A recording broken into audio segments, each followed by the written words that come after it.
Congress is standing at the doorstep of an historic opportunity.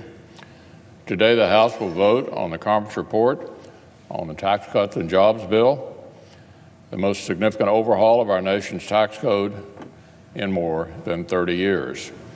This major tax reform legislation will provide much-needed relief to middle-class families and small businesses, and will set America on a trajectory towards more opportunity and greater prosperity. After the House votes this afternoon, the Senate will begin debate and will proceed to a vote on passage later this evening. The final text of this bill is the product of extensive open debate. It's the result of dozens of hearings on tax reform in recent years and an open amendment process. Then the House and Senate joined together in a conference committee that carefully reconciled the two chambers' bills. Now the time has come to vote. When senators vote for the Tax Cuts and Jobs Act, they'll be voting for a bill that substantially cuts taxes for middle-class families. And by reducing rates, it will let working Americans keep more of their paycheck and send less of their hard-earned money to Washington. In addition to lower rates, middle-class families will benefit from a standard deduction that is almost double its present level and a doubling of the child tax credit. They will benefit from the ability to deduct more of their medical expenses, increasing their tax savings during difficult times. And despite what opponents of the bill have claimed, the Tax Cuts and Jobs Act achieves all this while preserving the charitable deduction and the adoption tax credit. It protects the exemption for university tuition benefits. A mortgage interest deduction remains, as does the deduction for state and local taxes. The result is a comprehensive tax reform bill that does what we set out to do. And here's what we set out to do: to take money out of Washington's pockets and put it back into the pockets of middle-class Americans who earned it. Consider a typical family of four that earns the median family income. A vote for the conference report is to vote to cut their tax bill by more than $2,000 next year. After a disappointing decade of stagnant wages and shrinking opportunity under the Obama administration, families are counting on Congress to keep our promise and give them that much-needed relief.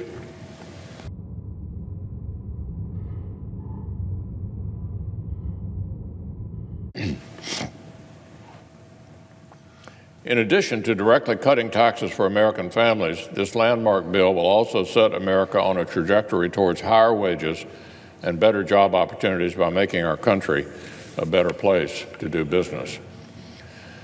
The Tax Cuts and Jobs Act contains a number of provisions that will make it easier to run and grow a small business, to create jobs, and to invest right here in the United States.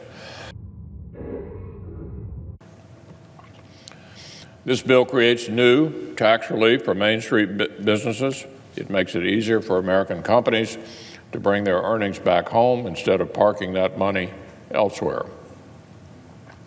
It eliminates incentives to ship jobs and manufacturing overseas and replaces them with new incentives to invest and expand operations right here at home. And to make America more competitive in the global economy, the Tax Cuts and Jobs Act cuts our corporate tax rate from 35%, one of the highest rates in the developed world, to 21%. This is good news for workers, as more than 100 economists agreed in a recent open letter. The question isn't whether American workers are hurt by our country's corporate tax rate, it's how badly are they hurt. Another expert put it this way in a recent op-ed: it is the consensus view of professional economists that lowering corporate income taxes would increase the wages of workers, period. And perhaps that's why reforming the corporate tax rate used to be a bipartisan goal. During the previous administration, prominent Democrats said they supported bringing our rate in line with our competitors overseas. There may be a new occupant of the White House, but the need for reform has not changed. I hope our colleagues on both sides of the aisle will support this pro-growth, pro-worker policy.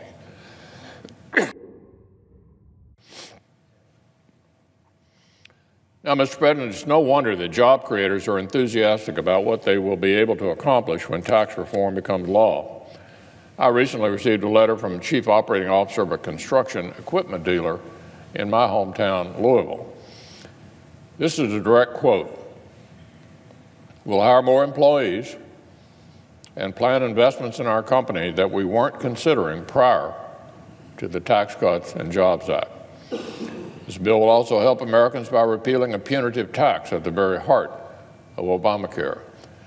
For low and middle income families who are suffering under the individual mandate tax, including many in my home state of Kentucky, repeal means relief. If the health insurance plans available under Obamacare are not affordable and not desirable, the blame lies with that failing law, not with Americans who are already struggling to make ends meet. It's unfair and illogical to penalize them further because Obamacare is failing to meet their needs. By erasing this individual mandate tax, we will give Americans both tax relief and health care flexibility, two things that Obamacare failed to provide. There's one more element of this bill that deserves special attention. It provides the nation, and particularly the people of Alaska, with a tremendous opportunity to develop the state's bountiful natural resources. Back in 1980, Congress set aside a particular non-wilderness area within Alaska's National Wildlife Refuge for potential development of its oil and gas resources. This bill is our chance to finally make good on that promise, enhancing our country's energy security and creating good-paying jobs in the process.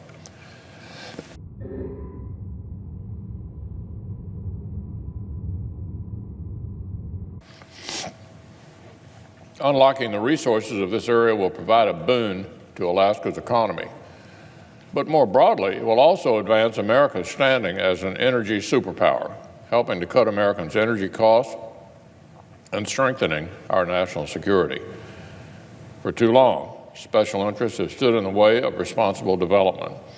The people of Alaska have shown time and time again that resource development can go hand in hand with environmental protection. And surface development will be limited to just 1/10,000th of the total land in the reserve. It is long past time to finish what Congress started almost 40 years ago and begin reaping the benefits of responsible development. So, Mr. President, the Tax Cuts and Jobs Act will deliver historic tax relief to American families, will help our country on a trajectory towards more innovation and better paying jobs.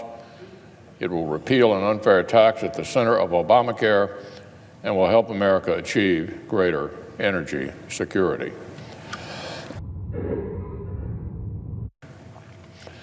So this is a once-in-a-generation opportunity. I want to commend the work of Chairman Hatch, Chairman Inslee, Chairman Murkowski to bring it within reach, and urge all of our colleagues to join me in voting to approve the conference report and complete this victory for the American people.